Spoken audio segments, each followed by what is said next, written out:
欢迎大家回到我们的频道。如果你最近洗头的时候，一抓就是一把头发掉在手上，卡在排水孔，让你心里发毛。如果你才25岁、30岁，却已经开始冒白发，照镜子的时候总觉得自己老了10岁，那你一定要把这支影片看完。根据台湾皮肤科医学会的统计，现在20到35岁的年轻人有超过40%出现役长落发的现象。为什么？因为我们的生活形态已经完全改变了，工作压力大，经常熬夜加班，3餐都是外食便当，这些看似平常的日子，其实正在一点一滴掏空你的毛囊健康。你有没有这样的经验？早上起床，枕头上散落一圈头发，洗完澡，排水孔塞得满满的都是发丝，梳头的时候，梳子上永远粘着一团头发。这些画面是不是让你感到害怕？我要告诉你一个更严重的事实，如果你没有看完这支影片，你很可能会忽略3个会让你1年内掉发量翻倍的关键错误。这不是危言耸听，而是我在诊间里看过太多真实案例。今天这支影片，我会用最科学的实证研究、营养学的角度、身体的生理机制，还有你每天都做得到的生活方式，带你建立一套全方位的头发改善方案。请别忘记订阅我们的频道，并且开启小铃铛通知，这样你就能收到我们最新、最实用的健康建议。我也想知道你有没有在认真收看这支影片。如果你觉得这些内容对你有帮助，请在留言区打1，如果没有就打0。但在讲解决方法之前，我得先带你看懂一件事：头发到底是怎么长出来的。很多人以为头发掉了就是掉了，没救了，但其实不是这样。你的每一根头发都是从头皮底下一个叫做毛囊的小型工厂里生产出来的。这个工厂需要原料，需要能量，需要运输系统。血液就像是每天开往工厂的7到11补货车，负责把蛋白质、维生素、矿物质这些物资配送到毛囊里面。如果补给中断了，工厂就会停工，头发当然长不出来。头发的生长有3个阶段，叫做生长期、退化期跟休止期。正常情况下，你头上有85%到90%的头发都在生长期，这些头发会不断长，长变粗，变健康。但是当你压力太大、睡眠不足、饮食失衡的时候，身体会发出警报，把大量原本在生长期的头发推进休止期，结果就是你会在短时间内出现大规模的落发。这就是为什么很多人会说，我最近怎么突然掉这么多头发？其实不是突然，而是你的毛囊已经默默进入危机模式很久了，只是你没发现。所以你一定要先理解这个机制，头发不是凭空长出来的，它需要你每天吃进去的食物、你的血液循环、你的荷尔蒙平衡，还有你的生活作息，全部配合得刚刚好，毛囊才能正常运作。那问题来了，为什么现在这么多年轻人毛囊都在提早罢工？接下来我要讲的这4个凶手，可能你每天都在接触，但你却完全不知道他们正在伤害你的头发。第一个凶手，营养失衡。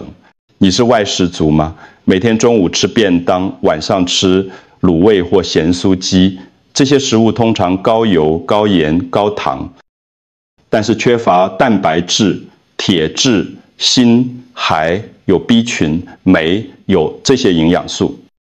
毛囊根本无法生产角蛋白，也就是头发的主要成分。更糟的是，油炸食物会产生大量自由基，这些自由基就像小偷一样，专门偷走你毛囊里的黑色素，所以你的白发才会越长越快。第二个凶手，荷尔蒙失调。男生的雄性秃，主因是一种叫做 DHT 的坏蛋荷尔蒙，它会让你前额头顶的毛囊逐渐萎缩，最后变成光秃秃的一片。女生呢，生产完压力过大或者甲状腺出问题的时候，荷尔蒙会大乱，导致大量头发同时进入休止期，然后在3个月内疯狂掉落。第3个凶手，压力加上熬夜。当你压力大的时候，身体会分泌一种叫做皮质醇的压力荷尔蒙，皮质醇会让你头皮的微血管收缩，毛囊就像被人掐住脖子一样，拿不到营养。而且熬夜会干扰褪黑激素的分泌，让你的头发提早变白，你有没有发现，越常熬夜的人白发越多，就是这个原因。第4个凶手，错误的生活习惯。你洗头用热水吗？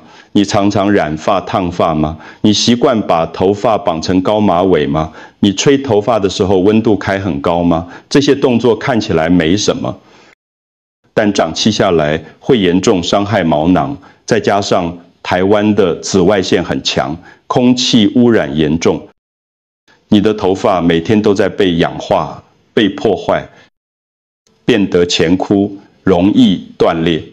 如果你中了其中2项以上，我必须很诚实地告诉你，你的毛囊已经进入高危险期了。听到这里，你可能会觉得很沮丧，觉得自己的头发已经没救了。但我要告诉你一个好消息，毛囊病不是死掉就无法恢复。大多数的落发问题，其实是营养不足跟循环不良造成的，而不是毛囊真的坏死。只要你愿意调整饮食，改善血液循环，修正生活习惯，毛囊是有机会重新活化的。接下来我会教你3大策略，帮助你的头发重新变黑、变多、变健康。第1个策略是从饮食下手，用对的食物唤醒黑色素，让白发慢慢变少。第2个策略是用简单的手机按摩，促进头皮血液循环，唤醒沉睡的毛囊。第3个策略是吊水你每天的洗头、吹头、睡觉习惯，避免你在不知不觉中继续伤害头发。这3个策略看起来很简单，但只要你坚持做，你会发现改变是真实存在的。现在我们就一个一个来讲。第1类，以黑补黑，台湾最容易取得的黑色食物。中医有句话说，以黑补黑，意思是黑色的食物对头发特别好。为什么？因为这些食物里含有大量的铜跟花青素，可以增加酪氨酸酶的活性，而酪氨酸酶正是制造黑色素的关键酵素。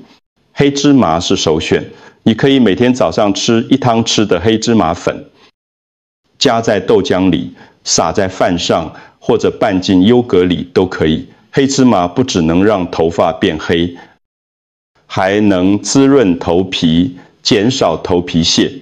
除了黑芝麻，你还可以吃黑豆、黑米、紫米、桑葚，这些食物在台湾的超市或传统市场都很容易买到。我给你2个实用的组合建议。组合1，早餐喝1杯黑豆浆，配1个紫米饭团，这样你一早就能摄取到足够的黑色素原料。组合2，每天固定吃1汤匙黑芝麻粉，你可以把它装在小罐子里带在身上，中午吃饭的时候撒1点在便当上，非常方便。第2类，头发要变多，需要建材蛋白质。头发的主要成分是角蛋白，而角蛋白就是蛋白质做的。如果你每天吃的蛋白质不够，就算你吃再多黑色食物也没用。因为毛囊根本没有材料可以制造头发。我常常跟病人说，没有蛋白质，就像盖房子没有砖头，怎么盖得起来？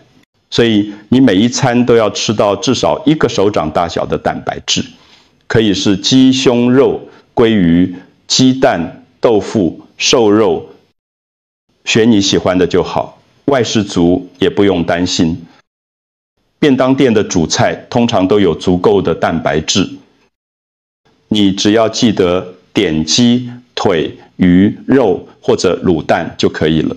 第3类，毛囊需要氧气、铁质加维生素 C， 你知道吗？如果你缺铁，毛囊就会缺氧，然后开始大量掉发，尤其是女生，因为每个月的生理期会流失铁质，所以更容易缺铁性落发。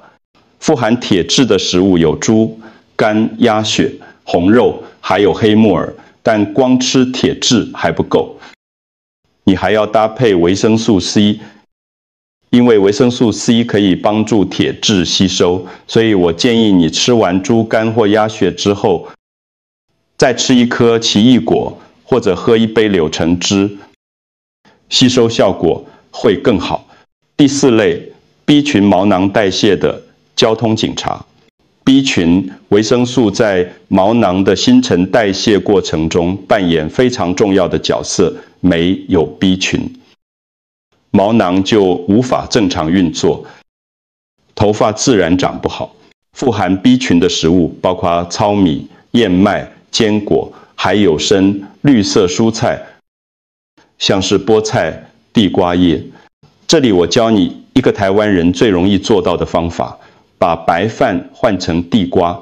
地瓜不只有丰富的 B 群，还有膳食纤维跟抗氧化物，对身体非常好。你可以把地瓜蒸熟，切成块，中午带便当的时候就用地瓜取代白饭，这样就能轻松补充 B 群。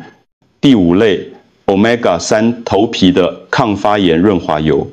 头皮发炎会导致毛囊受损、掉发加剧，而 Omega-3 脂肪酸是天然的抗发炎物质，可以减少头皮的发炎反应，让毛囊在健康的环境里生长。富含 Omega-3 的食物有鲑鱼、蒸鱼、秋刀鱼、亚麻仁籽，还有核桃。我建议你每个礼拜至少吃2次深海鱼，或者每天吃1小把核桃当点心。讲到这里，我想告诉你一个事实，只要你愿意照着这样吃，持续3个礼拜，很多人都会发现落发量明显变少，头皮比较不会痒，早上起床的时候枕头上的头发大幅减少。这不是奇迹，这是科学。吃对食物可以提供营养，但如果血液循环不好，营养还是送不到毛囊。所以接下来我要教你3个非常简单的手技，每天只要3分钟，就能有效促进头皮的血液循环。第1招，指腹梳头发。这个方法要早晚各做1次，每次3分钟。怎么做呢？你把双手的10根手指微微弯曲，然后用指腹插入头发里面，从前额开始，慢慢往后梳到后脑勺，再梳到后颈。记住，不是用指甲抓，而是用指腹轻轻按压头皮，一边梳一边移动。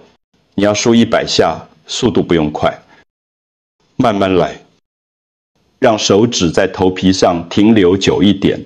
做完之后，你会感觉头皮有温热的感觉，那就代表血液循环被促进了。第2招，2大穴位按摩。第1个穴位是百会穴，百会穴在哪里？就在你头顶正中央，2耳间连线的交叉点，用你的中指指腹垂直按压百会穴，然后慢慢画圈，按1到2分钟，这个穴位可以改善整个头部的血液循环。第二个穴位是风池穴，风池穴在后脑勺下方，脖子跟头骨交界的地方，有2个明显的凹陷处。你用2手的大拇指同时按压风池穴，然后画圈按摩1到2分钟，这个穴位可以改善肩颈僵硬的问题，同时增加往头部流动的血液。第3个真实案例分享，我有一位病人叫陈怡文，今年32岁，是新北市的上班族。他因为工作压力大，经常熬夜加班，结果在半年内掉了非常多头发，每次洗头都觉得很恐慌。后来他来找我看诊，我教他这套指腹梳头加百会穴按摩的方法，请他每天早晚各做1次，坚持21天，结果3个礼拜之后回诊。他非常兴奋地告诉我，医师，我的掉发量真的明显下降了，现在洗头的时候，排水孔的头发少了1大半，这不是特例，只要你愿意每天花3分钟认真做，你的毛囊一定会有反应，因为毛囊不是死掉，它只是在等你唤醒它。前面我们讲了怎么吃，怎么按摩，但如果你每天的生活习惯一直在伤害头发，那前面做的努力就白费了。所以现在我要告诉你，哪些日常习惯你一定要改。第一个，洗头的3大原则，很多人洗头都洗错了。原则1，水温要控制在摄氏38到40度，不要用太热的水，因为热水会破坏头皮的油脂层，让头皮变得前燥发痒。原则2，洗发精要先在手上搓出泡沫，再抹到头皮上，千万不要把洗发精直接倒在头顶，因为那样会让某一块头皮接触到过高浓度的清洁剂，容易刺激发炎。原则3，洗头的时候要用指腹按摩头皮，轻轻画圈，按摩1分钟就好，不要用指甲抓，也不要洗太久，因为过度清洁反而会伤害毛囊。第二个，吹头发的黄金距离。吹头发的时候，吹风机一定要距离头发至少15公分以上，温度开中温就好，不要开到最热，而且吹风机要一直移动，不能对着同一个地方吹太久。你可以用手摸摸看，如果头发摸起来烫手，那就代表温度太高了，毛囊已经在受伤了。记住，头发吹到8分前就可以了，不用吹到全前。第3个，睡觉的习惯。睡觉的时候，枕头套最好选丝质的或者表面比较光滑的材质，因为这样可以减少头发跟枕头之间的摩擦，摩擦越少，头发就越不容易断裂。还有一件非常重要的事，绝对不能湿着头发就去睡觉。湿发睡觉会让头皮滋生霉菌，引发毛囊炎，掉发会更加严重。所以不管多累，睡觉之前一定要把头发吹前。第4个，3件每天不要做的事。第1件，不要把头发绑得太紧，很多女生喜欢绑高马尾，绑得紧紧的，觉得这样比较利落，但长期这样绑会造成牵引性脱发，尤其是发际线的地方，头发会越来越少。如果真的要绑，请用松一点的发圈，而且不要每天都绑同一个位置。第2件，不要频繁染发、烫发。染发剂跟烫发药水里面的化学物质会破坏毛囊的结构，让头发变得脆弱，容易断。如果真的要染烫，至少要间隔3个月以上，而且染烫之后要加强护发。第3件，不要在大太阳底下暴晒，台湾的紫外线非常强，尤其是夏天，紫外线会氧化头发里的蛋白质跟黑色素，让头发变得前枯，没有光泽，而且容易分叉。所以出门的时候，记得戴帽子或者撑阳伞，保护你的头发。你可能会觉得这些都是小事，但我要告诉你，这些习惯会决定你5年后的头发量。你现在每天怎么对待你的头发，5年后你的头发就会怎么回报你。好，我们今天讲了很多，现在来做个总结。要让头发重新变黑、变多、变健康，你需要做好3大策略。第一，吃对食物，记得要吃黑色食物、蛋白质、铁质，搭配维生素 C、B 群，还有 Omega-3。第二，活络血液，每天早晚用指腹梳头，按摩百会穴跟风池穴，只要3分钟。第三，养护习惯，注意洗头的水温跟方式，吹头发的距离跟温度，还有睡觉跟日常的小习惯。记住，大多数的毛囊不是死掉，而是营养不够，循环不好。只要你愿意给身体一点时间，认真执行这3个策略，头发一定会回应你，关为了你自己，也为了你最在乎的人。请把这一支影片分享出去，让更多人知道怎么保护自己的头发。只要你愿意给身体一点时间，头发一定会回应你。我们下次见。